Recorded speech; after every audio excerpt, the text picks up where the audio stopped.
Playoff में ऐसे पहुंचेगी आरसीबी, सीएसके के खिलाफ इतने ओवर और इतने रनों से करनी होगी जीत अर्जित। तो भैया इस समय सभी आरसीबी के प्रशंसक, जो लॉयल फैन बेस है, जो हर वक्त इस टीम का साथ देते रहते हैं, ये जानने की इच्छा रख रहे हैं कि आखिरकार ये जो उम्मीद की किरण आई है, अब आरसीबी प्लेऑफ में कैसे पहुंचेगी ये बता दो। तो अपने इस रिपोर्ट में हम आपको विस्तृत ढंग से पूरे तफसील से बताएंगे कि आरसीबी के प्लेऑफ में पहुंचने के समीकरण क्या है, सीएसके के ऊपर उनका नेट रन रेट कैसे आ सकता है, उसके अलावा और क्या क्या उनको समीकरण बनाने होंगे जिस कारण से वो प्लेऑफ में पहुंच सकें। आपको बताते चलें कि उम्मीद है और उम्मीद बड़ी जताई जा रही है कि वहां पर आरसीबी प्लेऑफ में पहुंच सकती है और किस्मत भी उनका साथ देता हुआ नजर आ रहा है। शाहरुख खान का एक डायलॉग याद आता है आरसीबी के प्रदर्शन को देखकर कि इतने शिद्दत से मैंने तुझे पाने की कोशिश की कि हर जर्रे ने मुझे तुमसे मिलाने की साजिश की। तो वैसा ही कुछ इस वक्त आरसीबी का सूरत हाल है। इतने शिद्दत से विराट कोहली खेलते हुए दिख रहे हैं, इतने जुनून, इतने जोश से वो प्रदर्शन देते हुए नजर आ रहे हैं कि हर एक जर्रे, इवन किस्मत भी साजिश करती हुई नजर आ रही है और उनको प्लेऑफ में पहुंचाती हुई नजर आ रही है। तो अपने इस वीडियो में आपको पूरे तफसील से मैं बताऊंगा, पूरा एक एक कड़ कड़ बताऊंगा कि कैसे आरसीबी पहुंच सकती है और कितने चांसेज हैं उनके पहुंचने के। पूरा समीकरण समझने से पहले आप सभी व्यूअर्स से यही आग्रह, यही अनुरोध है कि अगर आपको हमारे अपडेट्स पसंद आते हो तो वीडियो को लाइक कर दीजिएगा, चैनल को सब्सक्राइब कर दीजिएगा। हाँ, फेसबुक पेज पे अगर आप वीडियो देख रहे हैं तो फेसबुक पेज को फॉलो कर दीजिएगा। कमेंट सेक्शन में कमेंट आपका आ जाना चाहिए कि कौन सी 4 टीमें होंगी जो प्लेऑफ में जाएगी और आरसीबी जगह बना रही है या नहीं बना रही है। अब आते हैं आरसीबी के प्लेऑफ में पहुंचने के पूरे समीकरण को समझ लेते हैं कि सीएसके के खिलाफ उनको कितने ओवर में कितनी गेंद शेष रहते हुए जीत अर्जित करनी होगी, उसके अलावा अन्य क्या क्या समीकरण बनाने होंगे जिस कारण से वो प्लेऑफ में पहुंच सकते हैं।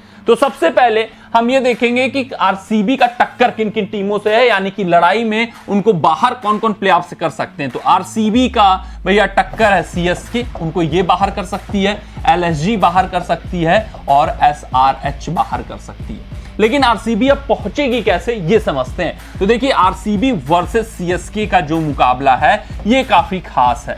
यहां पर प्लेऑफ की उम्मीद जीवंत रखने के लिए पहला केस क्या है, हर हाल में जीत, यानी कि जो हार होगा वो इनको प्लेऑफ से बाहर कर देगा। 12 पॉइंटों पर रुक जाएंगे और 12 पॉइंटों पर कोई भी टीम अब प्लेऑफ में नहीं जाने वाली, क्योंकि 4 टीमें हमें मिल चुकी हैं। हमें केकेआर, आरआर, एसआरएच और सीएसके 4 ऐसी टीमें मिल चुकी हैं जो 14 पर ऑलरेडी हैं, यानी 12 वाली टीम अब प्लेऑफ में नहीं जाएगी। तो हर हाल में जीत अर्जित करनी होगी। अब दूसरा जो सवाल उठ रहा है सभी आरसीबी प्रशंसकों के दिमाग में, ये बता दो कि नेट रन रेट कैसे सीएसके के ऊपर हो पाएगा। तो देखिए, ये जो नेट रन रेट का मसला है, ये भैया जब सीएसके की पहली पारी समाप्त हो जाएगी तब आपको पता चल जाएगा कि ये नेट रन रेट होना चाहिए इस तरीके से, इतनी गेंद शेष रहते हुए आरसीबी को जीतना होगा। वो आखिरी गेंद तक भी बदलता रहेगा, फ्लेक्सिबल रहेगा कि इस गेंद पे छक्के मारकर जीत गए, इस गेंद पे चौका मारकर जीत गए।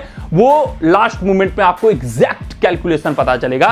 लेकिन आपको एक मोटा मोटी आइडिया मैं दे देता हूं कि मान लो आरसीबी 200 रन लक्ष्य बना देती है, 200 रन टारगेट सेट कर देती है, तो सीएसके को 18 रन के ऊपर इनको हराना पड़ेगा नेट रन रेट सीएसके से ऊपर जाने के लिए। और हां, अगर ये चेज कर रहे हैं 200 रनों का तो 18.1 गेंद पर इनको मुकाबला जीत लेना होगा या उसके अंदर मुकाबला जीत लेना होगा, तब इनका सीएसके से नेट रन रेट ऊपर चला जाएगा। ये सूरत हाल है नेट रन रेट का।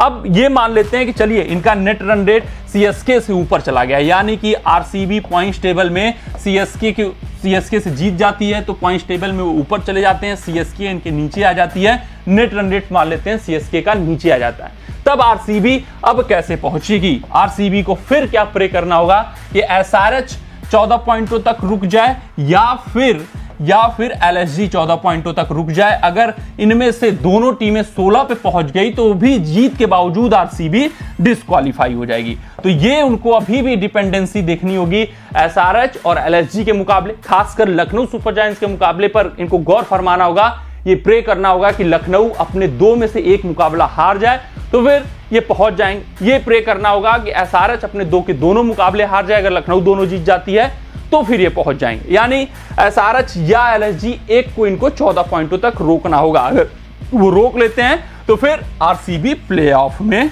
पहुंच जाएगी अगर उनका सीएसके से ऊपर नेट रन रेट रहा तो ये समीकरण बन के आता है। अब दूसरा समीकरण क्या बनता है कि अगर सीएसके आरसीबी के ऊपर है और सीएसके नेट रन रेट में पॉइंट्स में नहीं 14 पॉइंटों पर हैं दोनों, ये तभी समीकरण आएगा जब आरसीबी जीतेगी मुकाबला।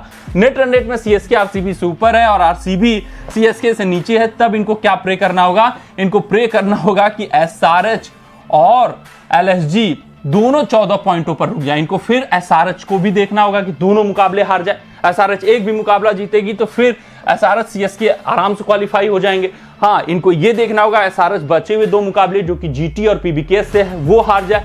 एलएसजी अपने दोनों मुकाबले जो कि डीसी से है और एक किसी टीम से है वो हार जाए, 2 के दोनों या एक जीते 14 तक रुक जाए।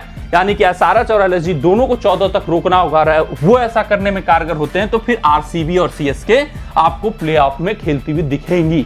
तो ये आरसीबी का पूरा समीकरण है। सीएसके के खिलाफ पहले तो मुकाबला जीतना होगा। मुकाबले में अगर वो नेट रन रेट के ऊपर हो जाते हैं सीएसके से तो फिर वहां पर उनको प्रे करना होगा एसआरएच या एलएसजी एक 14 पॉइंटों पर रुक जाए। अगर उनका नेट रन रेट कम हो जाता है सीएसके से तो फिर क्या प्रे करना होगा? एसआरएच और एलएसजी दोनों 14 तक रुक जाएं, दोनों 14 तक रुक जाएं और नेट रन रेट इनका ऊपर रहेगा ही दोनों टीमों से। अगर दोनों 14 पर रुकती है तो ये पूरा आरसीबी के प्लेऑफ में पहुंचने के समीकरण है। आपको अगर कुछ ना समझ में आए तो कमेंट सेक्शन में कमेंट करके जरूर पूछ लीजिएगा, मैं आपके सवालों का उत्तर देता हुआ मिलूंगा। मिलते हैं अगले रिपोर्ट में, तब तक आप अपना ध्यान दें, सुरक्षित रहें, स्वस्थ रहें, मस्त रहें। जय हिंद, जय भारत। अगर ये वीडियो आपको पसंद आया हो तो इसे लाइक और शेयर करें और क्रिकेट से जुड़ी अन्य जानकारियों के लिए हमारे चैनल को सब्सक्राइब करना ना भूलें।